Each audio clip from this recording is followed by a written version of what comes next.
Hoy día vamos a tratar un tema muy importante y de enorme actualidad, que es, en fin, lo que pueda ocurrir en Chile, que este domingo se va a pronunciar en un plebiscito respecto de si quiere o no una nueva constitución y cómo es que esta debe aprobarse. Para eso estamos con Darío Paya, que es un, digamos, un intelectual y político chileno, ha sido diputado por la UDI durante muchos años, ha sido embajador de Chile ante la OEA, en fin, ha tenido una serie de cargos sumamente importantes. Darío, ¿qué tal? ¿Cómo estás? Buenas tardes, ¿cómo te va? Bien, bien. Nos acompaña Gonzalo Prialé y también Aldo de Filipe, ¿cómo están? ¿Cómo le va? Hola, Jaime. Bueno, Darío, bueno, hay una cosa que en el Perú, me imagino que en general ni siquiera los chilenos deben entender bien. Chile ha sido el país que en las últimas 3 o 4 décadas más creció en América Latina, que más redujo la pobreza, incluso redujo la desigualdad, tiene el gasto social como porcentaje del Producto Bruto más alto en América Latina, en fin, y sin embargo vivió esta terrible asonada social, esta explosión social en los meses pasados, y ahora esto ha desembocado en un referéndum, en un plebiscito sobre una nueva constitución. Aparentemente, las encuestas me imagino que dan un triunfo del apruebo, es decir, la gente está a favor de una nueva constitución. Quieren cambiar el modelo de crecimiento, ese que ha producido unos resultados importantes. Primero, ¿qué están diciendo las encuestas? Y por qué es que se da esta paradoja que acabo de mencionar. Bueno, las encuestas, como bien dices, tú dicen eso. La inmensa mayoría además predicen números estrepitosos, 80-20, 75-25 a favor del apruebo. La verdad es que nadie está en condiciones de predecir muy bien qué va a pasar, porque es un tema que ha sido, por varios razones, políticamente ha sido tan fuerte que esa cosa que sabemos que existe, que es el voto, la espiral de silencio de gente que no se atreve a confesar su opción, nadie puede asegurar que existe en este caso, pero es un caso de texto de las situaciones en que se da la espiral del silencio. Aquí ha habido un movimiento con una mezcla arrolladora de violencia, fuerza, dominación cultural, si tú quieres. Así que no podría sorprender que hubiese gente que esté por el rechazo que no lo diga. Pero también está la duda de quién va a votar o no, por las razones tradicionales, por las que no se sabe en una sociedad con voto voluntario. Tú no sabes si existe esa espiral de silencio, si no se traduce también en que esa gente decida no votar porque se siente arrollada. Todas estas son especulaciones. Y a eso súmale la pandemia. Así que nadie sabe con mucha certeza, pero como tú dices, la predicción instalada es que gana, no solo que gana el apruebo, sino que gana el apruebo por mucho, abrumadoramente. ¿Y por qué? Bueno, esa respuesta es un poco más larga. Por gentileza de Aldo, en la Ancha tuvimos una conversación hace ya 6 años, creo yo, 5 por lo menos. El título era ¿Cuándo se jodió Chile? Y la verdad, si Aldo lo recuerda, lo que estamos viviendo hoy día en Chile no es que yo sea pitonizo. Lo describimos como un paso inevitable del proceso en que íbamos. Llega un minuto en que se gatillan fuerzas políticas que, como las leyes de la física, mientras no hay una fuerza que las contrarrestre, simplemente van a seguir su curso. Este es un proceso que en Chile, claro, uno lo puede describir en clave de 5 años, 10 años, 15 años, 20 años, 30 años, y son todas ciertas, ¿eh? Son razones, explicaciones que se van sumando, pero yo creo que la versión de 2 minutos es que, yo me acuerdo de esa frase, ya no sé quién es, de McLuhan, pero en fin, aquella de que en política las cosas que son falsas, pero que la gente cree que son ciertas, producen el mismo efecto que producirían si fueran ciertas. Parece trabalengua, pero Las verdades, cuando la gente las cree ciertas, perdón, las mentiras, cuando la gente las cree ciertas, producen el efecto político que produciría la verdad. Te pongo algunos ejemplos para no eh, ahondar en exceso. Eh, en Chile hay un problema con las pensiones, eso es un hecho. La realidad es que fundamentalmente por un problema de falta de cotizaciones, gente que no cotiza, no pone plata en el sistema y bueno, el sistema funcione para la gente que cotiza. Ahora, el problema lo tenemos porque mucha gente que no cotiza y recibe pensiones. Pero la verdad es que siendo ese el problema, la gente creía, y básicamente por una cantinela instalada por el PC, por la extrema izquierda, por el Partido Comunista, la extrema izquierda, y repetida cada vez con más liviandad por todo el mundo, incluso en algún minuto por gente derecha que por ignorancia o falta de cojones, ¿se puede decir cojones o no? Sí, claro. Elijan ustedes bolas, bueno, en fin, porque la escasez ha sido evidente, empiezan a repetir la misma cosa. Y millones de chilenos creían que el problema de sus pensiones es porque la plata se la estaban robando la AFP. Sucede que tuvo que llegar este año, en el ambiente que estamos a raíz del COVID, que es un proyecto promovido, que, en fin, bastante demagógico en otras consecuencias, pero va lo mismo, en que a la gente se le dejó retirar plata de sus cuentas de AFP, descubrieron que la plata estaba ahí. Tú mencionaste el tema de la desigualdad, por ponerte uno segundo y muy central en nuestro debate político.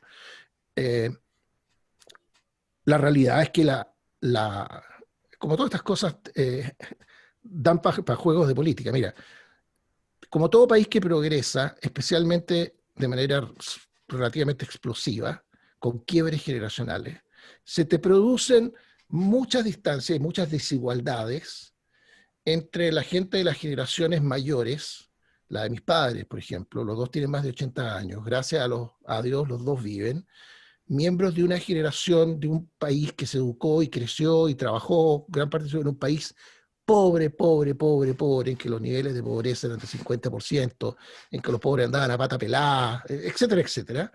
Eh, si tú comparas la desigualdad entre la generación de mis papás y la generación mía o la de mis hijos, las distancias que hay son terribles. Es las distancias que hay entre Europa y Zimbabue. Ese nivel de desigualdad en el ranking de países desiguales pone a Chile último en la OCDE.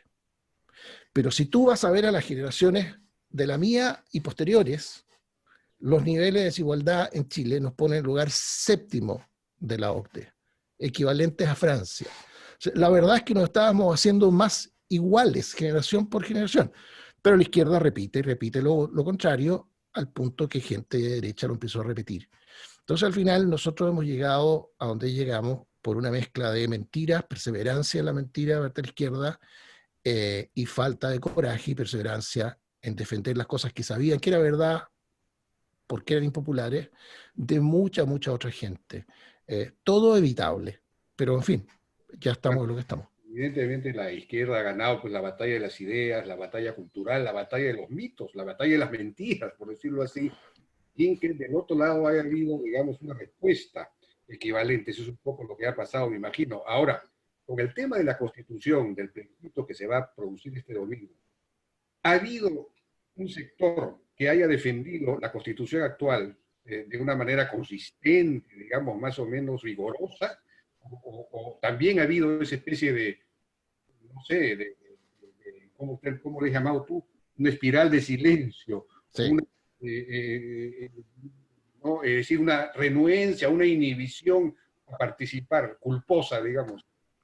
Y la gran paradoja de la que yo te hablaba es que el momento en que se abren los espacios de libertad, en que, por ejemplo, el motor de creación en la sociedad, no solo económico, sino cultural, en fin, pasa del Estado a la sociedad civil, a la gente y a las asociaciones que las personas formen, eh, en que la economía se abre, en que, en fin, la revolución de la libertad en Chile fue impuesta por una dictadura. Mira lo paradójica que es esa frase. El marco de libertad a Chile se lo impusieron y se lo impuso una dictadura. Eh, y esa constitución, que ha sido modificada literalmente cientos de veces, que lo de hoy día sea la constitución de Pinochet es una mentira más, pero da lo mismo, lo que se cree es cierto. esa constitución lo que sí tenía, o sea, perdón, todavía tiene, pero es por lo que va a la izquierda, eran normas contramayoritarias de aquellas que te exigen para modificar las cosas importantes, quórums altos, grados de acuerdo. En el fondo, te empuja al consenso político. O sea, al final, eh, a mí me daba pudor cuando estaba en la política activa y viajaba a Perú, Argentina, y escuchaba comentarios de alabanza a la clase política chilena. Y yo decía, a ver si eso no es así. Tenemos reglas distintas que nos obligan al consenso. Somos iguales que todo el mundo, solo que teníamos un set de reglas que propiciaban unidad, que propiciaban estabilidad, y por eso traíamos el curso que traíamos. Pero eso se traducía en que, de alguna manera, la Constitución como que se defendía sola. Y de nuevo hay un déficit político. Incluso los gobiernos de la Concertación, Elwin, Frey, Lagos, que aplicaron ese sistema, lo entendieron, lo aplicaron, profitaron políticamente de él, e hicieron una gran gestión para el país también, pero nunca dejaron de criticarlo, porque como a la izquierda seguían este cuento que esta es la obra de Pinochet, sentían que no podían confesar que creían en él. Sí, es muy interesante escuchar esto. Yo me pregunto si en Chile la clase dirigente, y aquí me refiero a la clase política y a el poder económico, por llamarlo de alguna manera, ha sabido transmitir, la palabra de moda ahora es empatía. Y quizás eso ha faltado porque que todo este movimiento social se base en la desigualdad, quiere decir que no ha habido mejora de oportunidades para la gente. Yo me imagino en un país donde hay oportunidad para salir de la pobreza o para mejorar tu situación o la de tus hijos, la calma se mantiene.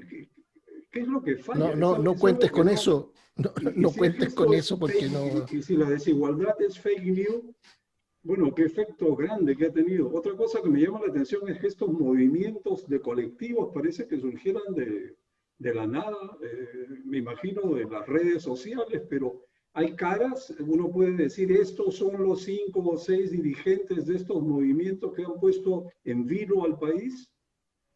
Sí, hay dos temas completamente distintos de tu pregunta. Mi comentario, lo primero es que no cuentes con que tu supuesto es válido.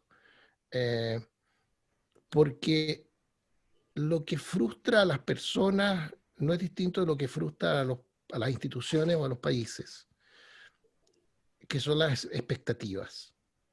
¿Mm? Eh, yo creo que desde lo estrictamente económico hay expectativas había expectativas crecientemente no satisfechas en los últimos 15 años. Y eso no es coincidencia, no es misterioso que así sea.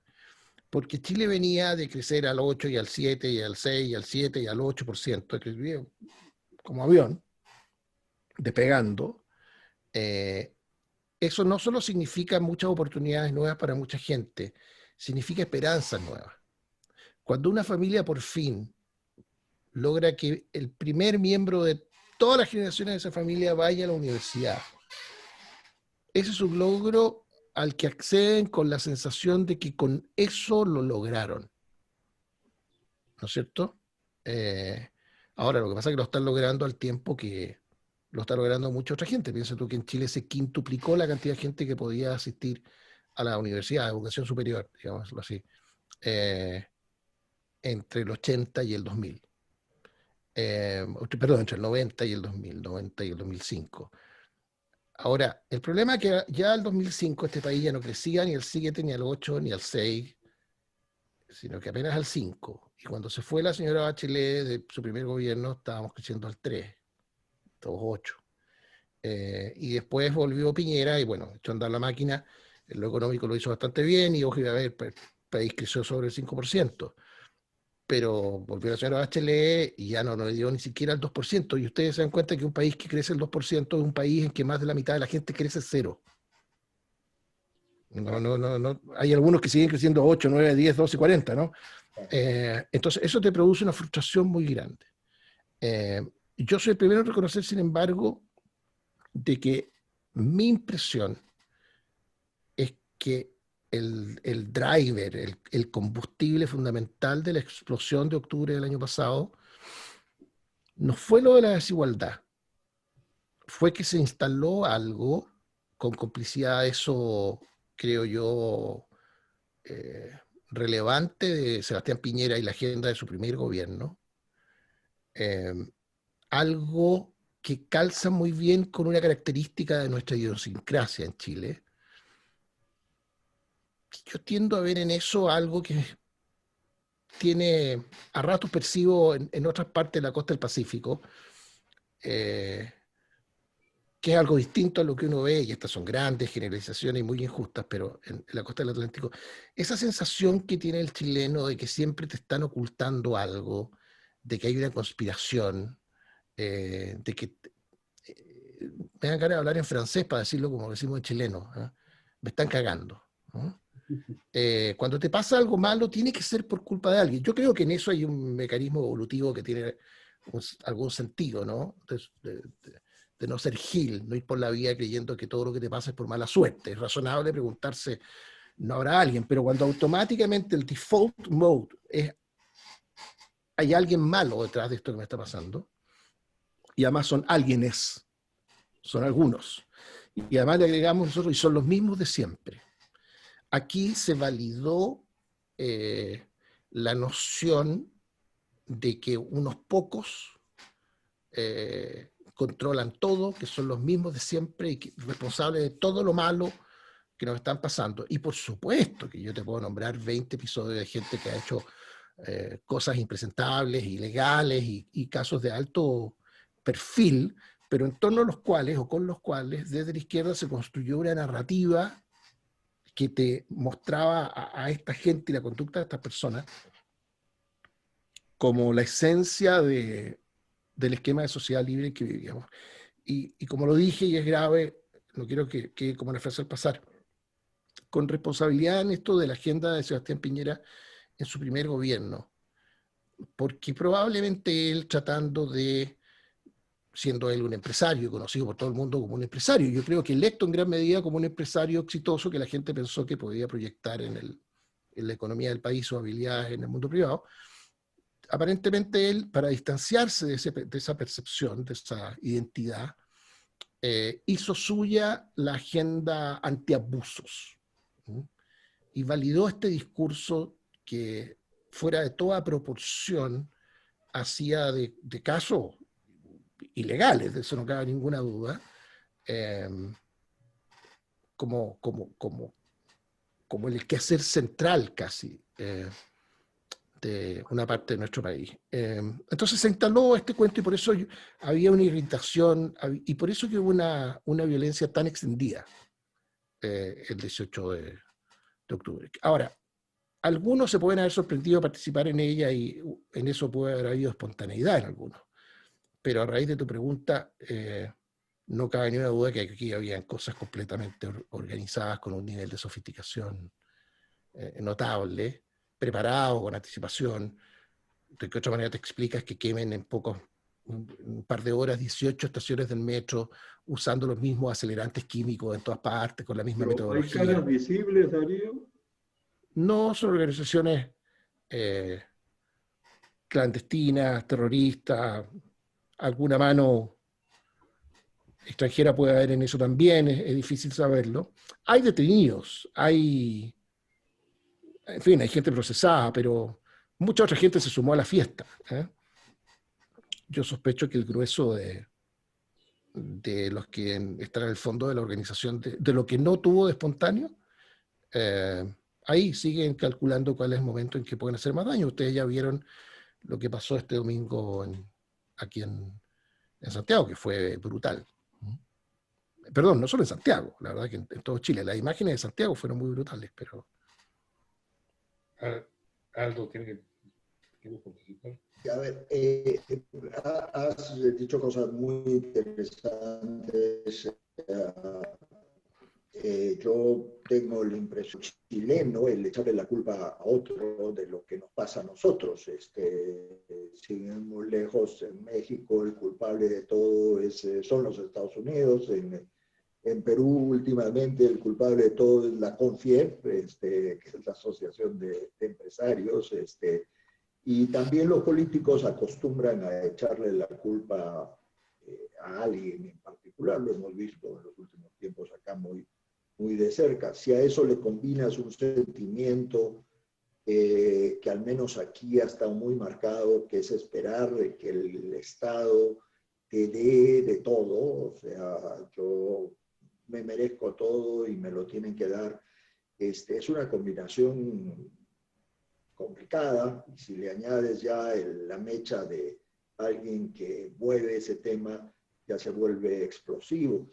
Pero yo tengo la sensación de que después de haber logrado el cambio de constitución, si es que se da, las cosas no van a cambiar, porque el cambio de constitución no es una magia que haga que las cosas vuelvan a ser lo mejor posible. ¿Qué va a pasar? O sea, otra vez va a haber frustraciones, descontentos, y tú no puedes pasarte toda la vida refundando la república. Entonces, yo me pregunto, ¿quiénes les han hecho creer o por qué les han hecho creer que la culpa de todo es la constitución actual? Porque la hizo Pinochet o lo que fuera, y que una vez terminado con ello... No, es muy se acabaron simple, los... porque el PC lleva 30 años lo diciendo, y el resto de la izquierda con menos ganas, pero más o menos lo mismo. Entonces la gente escucha esto. Fíjate que no ahora, el 2010 una encuesta de estas que hace alguna institución internacional midiendo el grado de felicidad de los países, y la encuesta de Chile ese año es notable. O sea, los chilenos están el 86% felices con la realidad del país, todos optimistas, el futuro iba a ser mejor que el pasado, nuestros hijos iban a estar mejor que nosotros, y nosotros estábamos bien, era mundo Bill y Pap. Pero les preguntaba por la Constitución, y 75% creía que había que cambiarla. ¿Por qué? No había ni una razón. Como esta noción mágica de que la Constitución no tiene nada que ver con que en el país las cosas anden bien, ¿no? Como si eso fuera magia. Pero bueno. Pero Darío, perdóname. Sí. El pedido de cambio de constitución no es porque se quiere cambiar el sistema, digamos, el modelo o lo que está pasando, sino porque era la constitución de Pinochet. No. Aquí hay una agenda clarita de cambiar las normas institucionales. En eso no.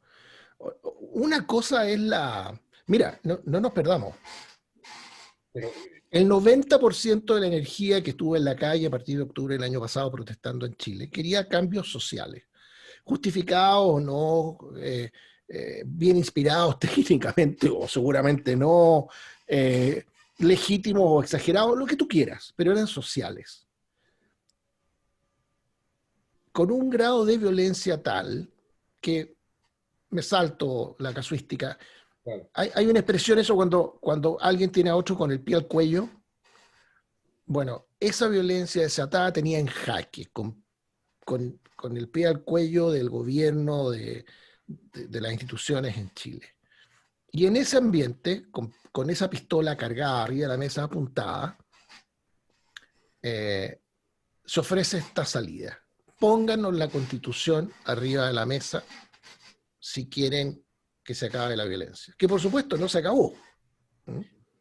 Pero ese fue el negocio. Y por eso entramos en este proceso de página en blanco, como le llaman, que hay que partir desde cero la discusión. Pero lo que le interesa a la izquierda, en eso no hay dónde perderse. Hoy día la acción del Estado en Chile está limitada por la libertad de las personas. La iniciativa en todo la tienen las personas, y si el Estado quiere participar puede, pero con ciertas condiciones. Por lo pronto, con una autorización especial, legal, de más de la mitad del Congreso, o sea, de los diputados en ejercicio, un quórum especial. Si participa, tiene que ser en igualdad de condiciones con las personas, no puede haber competencia desleal. O sea, todo lo que es el esquema de repartija de administración equilibrada del poder y de limitaciones al poder del Estado frente a las personas, es por eso, por lo que van. Esa es la esencia de la Constitución. Pero si van a cambiar, digamos, si evidentemente, si la nueva constitución va a ser más, digamos, intervencionista, más estatista, más redistribucionista y menos garantizadora de una economía de libre mercado, lo que va a ocurrir es que la economía chilena va a crecer aún menos y por lo tanto va a haber más insatisfacción social y la cosa va a ser peor. En los planteamientos que hay, en las ideas que hay, se piensa plantear el cambio también de modelo económico. Obvio, obvio, pero mira, no solo lo económico. Aquí un tema central en discusión en Chile de la última década ha sido la educación. Si se permite o no la participación de las personas en el mundo educativo, o si ese debe ser un monopolio estatal, o una actividad que si algún particular lo llega a hacer es con permiso del Estado y de la política, que es la visión de la izquierda. Claro. Y esto no se trata solo de poder fundar universidades o poder establecer colegios, sino que también del control de los contenidos. Es una pelea clave que viene acá. O sea, la dimensión económica más evidente es una, y por supuesto que es muy relevante y vienen por ella también. Pero el manotazo aquí yo creo va a intentar ser mucho más grande, y el gran desafío que tenemos como país es ver cómo navegamos este proceso si se concreta, porque la verdad es que se supone que hay que llegar a un acuerdo por 2/3, lo que en principio te sugiere que si no hay un consenso amplio, no hay un texto que proponerle al pueblo para que lo ratifique en un plebiscito, que sería como en 1 año y medio más. Pero la pregunta es, bueno, ¿y si no hay acuerdo, qué pasa? Volvemos a octubre. Por eso te digo, este camino es el camino al que se entró a las 3 de la mañana bajo presión violenta. Y yo por eso, perdón, y ese camino incluye la posibilidad de rechazar en este plebiscito y entrar en un proceso de reforma normal, sin página en blanco, sin borrarlo todo, sin partir de cero, sin ignorar el pasado. Dime, la violencia que hemos estado viendo va a continuar.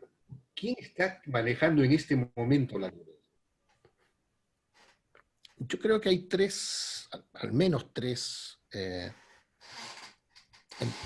relación a la violencia, 3 responsables que distinguir. Uno,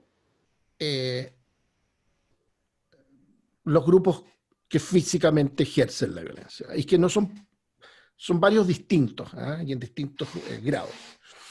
Están los que políticamente explotan esa violencia, le dan un sentido político para llevar agua a su molino. Y, por ejemplo, en la noche del 15 de noviembre del año pasado, con esa violencia apuntando como cañón al resto del país, decir, fírmenme este acuerdo para modificar la Constitución.